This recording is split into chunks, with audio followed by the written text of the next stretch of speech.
Hello mga karelasyon. Tatanungin kita ng isang bagay. Kung makikita ng partner mo ang lahat ng chat mo ngayon, kahit yung pinaka-private, okay lang ba sa'yo? Kung ang sagot mo ay hindi, kailangan mong panoorin ito hanggang sa dulo.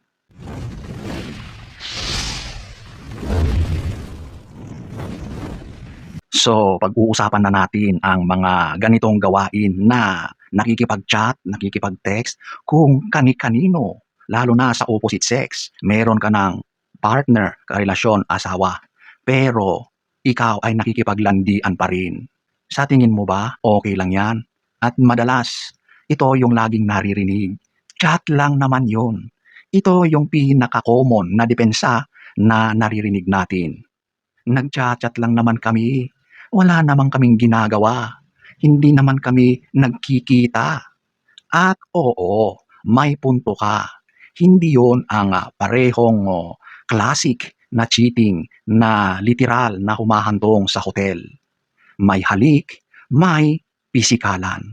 Pero nandito ang tanong na hindi kayang sagutin ng text lang yon, chat lang yon na depensa.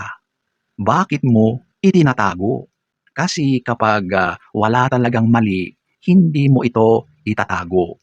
Hindi mo ililipat ang chat sa ibang mga apps. Hindi ka magdi-delete. Hindi ka maglalak ng phone. Alam nyo, ang pagtatago, yan mismo ang ebidensya. Hindi mo kailangang mahuling may katawan, may nangyayaring pisikalan para masabi na may mali. So, ano ba talaga ang pagtataksil o cheating? Maraming tao ang nag-iisip na ang pagtataksil o cheating ay may malinaw na hangganan. Parang merong linya sa sahig na kapag hindi mo pa natatapakan, okay pa. Pero ito ang totoo. Ang pagtataksil o cheating ay hindi lang isang action. Ito ay isang choice na paulit-ulit mong ginagawa. Pinipili mong makipag-text, mag-chat, ng isang tao na alam mong hindi dapat gawin. Pinili mong itago ang usapan ninyo. Pinili mong maging mas bukas sa tao na yan kaysa sarili mong partner. Pinili mong unahin ang kilig kaysa sa kapakanan ng taong nagtitiwala sa iyo. Bawat good morning, good afternoon, good night na pinapadala mo, bawat sinasabi mong ikaw talaga, bawat ngiti na lumalabas sa iyo sa tuwing merong notification mula sa kanya, lahat ng iyon ay isang choice, isang pagpili. At ang partner mo, habang ginagawa mo iyan, ay walang kaalam-alam. Yun ang pinakamasakit na bahagi. Ang emotional cheating ang pinaka-underrated na uri ng pagtataksil. Pero napakasakit. Pag sinabi mong physical lang ang cheating, namimiss mo ang pinakamahalagang punto. Ang mga tao ay hindi nagmamahal sa mga katawan. Nagmamahal tayo sa mga koneksyon, sa mga kwento, sa mga tawanan, sa mga paraan na pinipili ka ng isang tao kahit may ibang pagpipilian. Kapag ibinigay mo ang emosyonal na bahagi ng iyong sarili, ang mga nararamdaman mo, ang mga iniisip mo, ang mga sinasabi mo sa chat, sa ibang tao, at itinatago mo ito sa partner mo. Ibig lang sabihin, ang pinakamahalagang bahagi ng relasyon, ang intimacy, ay hindi ka na nagbibigay nito sa tamang tao. Ang katawan mo ay nasa bahay, pero yung isip mo, yung emosyon mo ay nasa ibang tao o nasa ibang lugar. At yun ang uri ng pagtataksil na hindi madaling patunayan. Kaya mas matagal na nakakasakit. Para sa mga nasaktan, huwag kang magduda sa sarili mo. Kung ikaw yung nasa kabilang side, yung nakaramdam na may mali, pero sinasabihan na nag-o-overthink ka lang o nag-o-overreact ka lang, pakinggan mo ako. Hindi ka OA. Ang pakiramdam na hindi tama, Yun ang tinatawag na instinct.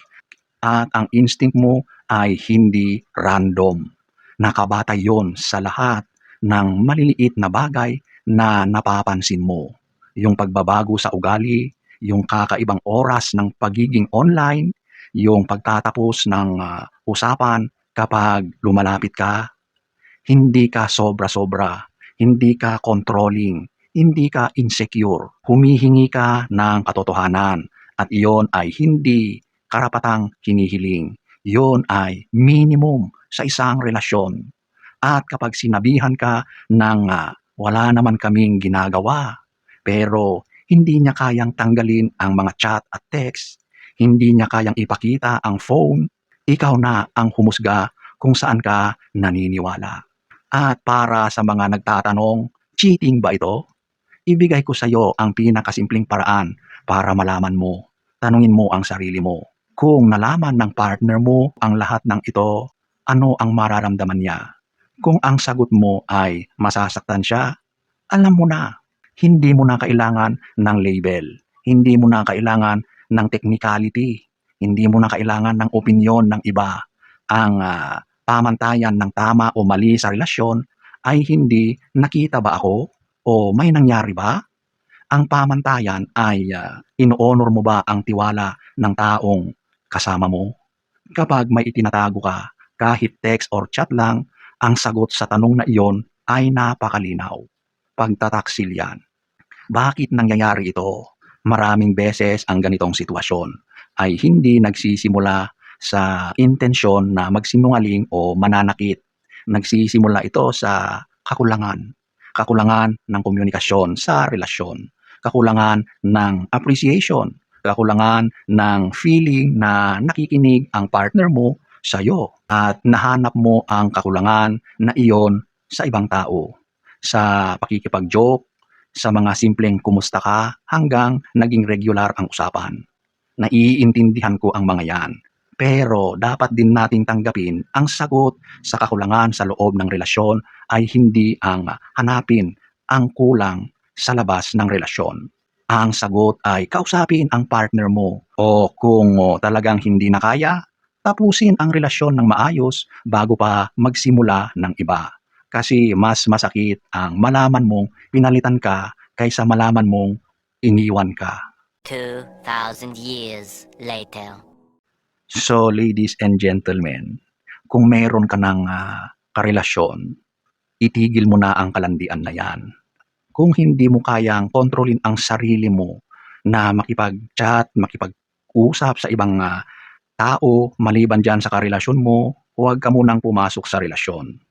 Magpakasawa ka muna. Kung gusto mo pa na maraming makarelasyon, maging single ka hanggang sa magsawa ka na sa ganyang ginagawa mo, tsaka ka na lang makipagrelasyon sa isang seryosong relasyon.